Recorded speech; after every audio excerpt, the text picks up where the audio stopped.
ਬਾਬਾ ਪਾਣੀ ਇਹ ਸਾਰਾ ਡੁੱਬ ਜਾਣਾ ਜੇ।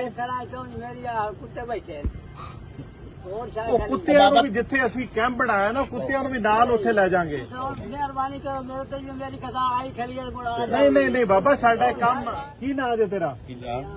ਵਰਿਆਮ।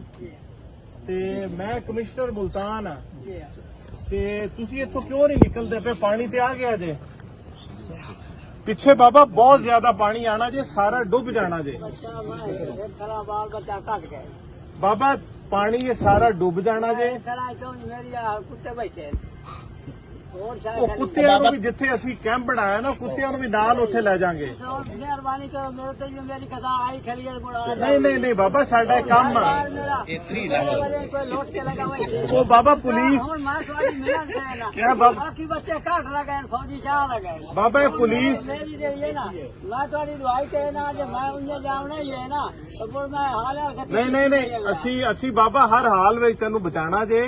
ਜਿਹੜੇ ਪੁਲਿਸ ਤੇਰੇ ਡੰਗਰ ਦੀ ਹਿਫਾਜ਼ਤ ਹੈ, ਕੋਈ ਸਮਾਨ ਕੀਮਤੀ ਪਿਆ ਨਾ ਉਹ ਪੁਲਿਸ ਇੱਥੇ ਮੌਜੂਦ ਹੈ, ਪੁਲਿਸ ਇਹਦੀ ਹਿਫਾਜ਼ਤ ਕਰੇਗੀ। ਔਰ ਜਿਹੜਾ ਤੇਰਾ ਕੀਮਤੀ ਸਮਾਨ ਤੂੰ ਲੈ ਕੇ ਜਾਣਾ ਚਾਹਨਾ ਜੋ ਵੀ ਅਸੀਂ ਨਾਲ ਪਹੁੰਚਾ ਦਿੰਨੇ ਆ। ਹੁਣ ਮੈਂ ਤੁਹਾਨੂੰ ਆਖਿਆ ਮੈਂ ਤੁਹਾਡੇ ਕੋਲ ਮਾਦਤ ਦਾ ਕਹਿਣਾ ਤੋਂ ਮੈਨੂੰ ਕੋਈ ਅਸੀਂ ਤੇਰੇ ਕੋਲ ਬਾਬਾ ਮਾਜ਼ਰਤ ਕਰਨੇ ਪਏ ਮੈਂ ਕੱਲ ਜੇ ਵੇਖ ਲਈ ਸਾ ਸੋਚ ਨਹੀਂ ਕੱਲ ਨਹੀਂ ਬਾਬਾ ਇੰਨਾ ਟਾਈਮ ਨਹੀਂ ਆ ਸਾਡੇ ਕੋਲ।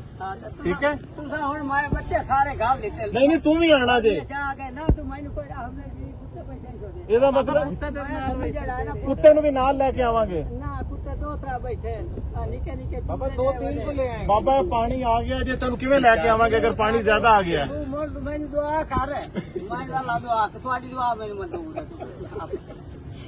इसको घंटे बाद ले जाएंगे इधर।